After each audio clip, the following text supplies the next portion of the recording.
The year 2020 provided a global shakeup. Each of us had to adjust to our own version of a new normal. For some, we turned to banana bread, others home improvement projects. The large majority of us were stuck in that seemingly endless scroll of bleak notifications.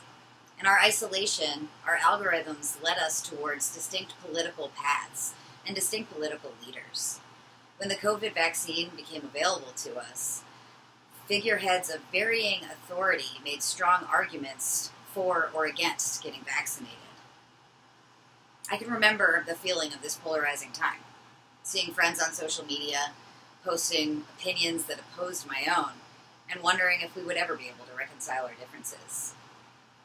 As college students, so much of our educational experience is directed by politics, despite our shared goal of completing our respective degrees. The political climate of our nation is dismal.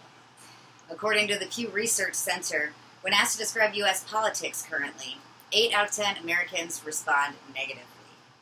On both sides, red and blue, ideological opinions are being presented as facts. This makes policy feel personal.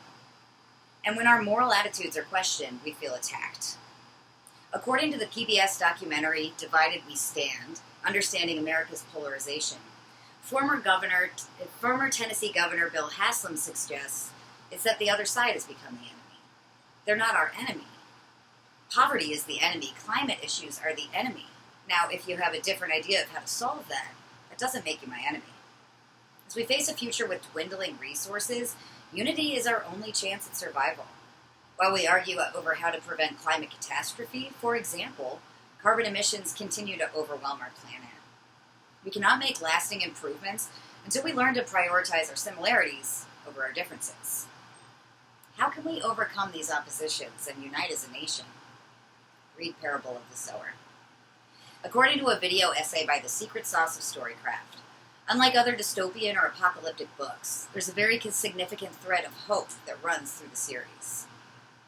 The novel opens with scenes of chaos, anarchy, and extreme political division. The beginning is a haunting picture of what our future could look like if we continue on the path that we're going.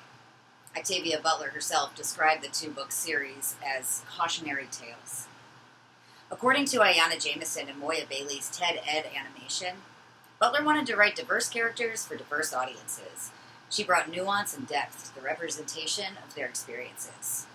Because of Butler's wide scope, virtually every reader can find some aspect of some character that they can identify with personally. And this inclusion inspires empathy. The more that we can understand about backgrounds that differ from our own, the more that we can accept the values and the viewpoints that differ from our own as well. I know what you might be thinking. How can a fictional novel bring understanding to our current times? Perhaps like a past version of myself. Science fiction feels too far-flung to provide insights into the reality that we face day to day. Why should we learn about distant futures or distant planets when there's plenty to reckon with right here and right now? Science fiction provides a remarkable way of isolating distinct issues. It gives us an opportunity to witness specific circumstances without emotional drive. Perhaps you're wondering how one author's imagination could personally contain the nuances of your own experience. Octavia E. Butler's Parable series is just the starting point. How we choose to wield these insights is up to us. Further analysis of her work has brought together many people, it's built community, and it's expanded this imaginary world into something greater than anyone could have predicted. Picture this. You overcome barriers and create community across the political spectrum. Resources are abundant when shared.